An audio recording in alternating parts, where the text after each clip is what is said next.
Happy new year सर्वांना। मी उन्नती माझ्या यूट्यूब चॅनल फूड जंक्शनवरती तुम्हा सर्वांचं स्वागत करते। आज मी बनवलेले आहे दम आलू। चला तर मग तुमच्यासोबत रेसिपी शेअर करते दम आलूची। इथे मी घेतलेला आहे बॉईल दम आलू। त्याला मी काट्याच्या चम्मचने टोचून घेतलेला आहे आणि त्यामध्ये थोडेसे बेसिक मसाले टाकणार आहे।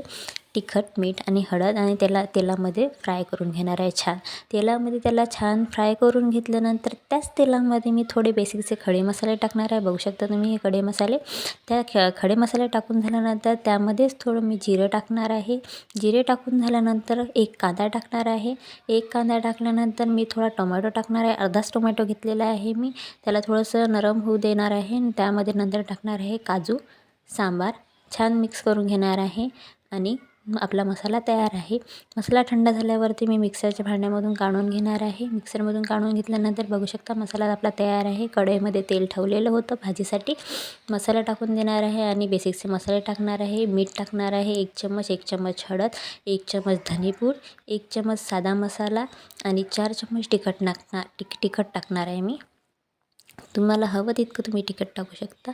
त्यामध्ये थोडं पाणी टाकून देणार आहे। पाणी टाकल्यानंतर थोडीशी कस्तुरी मेथी घेतलेली आहे। कस्तुरी मेथी टाकून देणार आहे। थोडा सांबार टाकून देणार आहे। सांबार वगैरे टाकून झाल्यानंतर मी थोडं त्याला मिक्स करून घेणार आहे। छान फिरवून घेणार आहे आणि मसाला थोडा वेळ आणखी होऊ देणार आहे। आणखी तेल सुटेपर्यंत बघू शकता तुम्ही समोर आपल्या भाजीला मसाल्याला खूप छान तेल सुटलेलं आहे। सर्व दम आलू मी त्यामध्ये टाकून दिलेलं आहे। वरून आणखी थोडं पाणी टाकणार आहे आणि आणखी थोडा सांबार टाकणार आहे। मला सांबार खूप आवडतो म्हणून मी फार टाकते सांबार। सांबार टाकून घेणार आहे आणि 5-10 मिनिटे छान उकळी येऊ देणार आहे। बघू शकता उकळी आलेली आहे तुम्ही आणि आपली भाजी तयार आहे। बघा तुम्ही सुंदर खूप छान आणि अंड्याच्या भाजीला सुद्धा मागे टाकते ही भाजी। चला तर मग भाजी झालेली आहे आपली। व्हिडिओ आवडला असेल तर लाईक, शेअर आणि सबस्क्राईब। थँक्यू।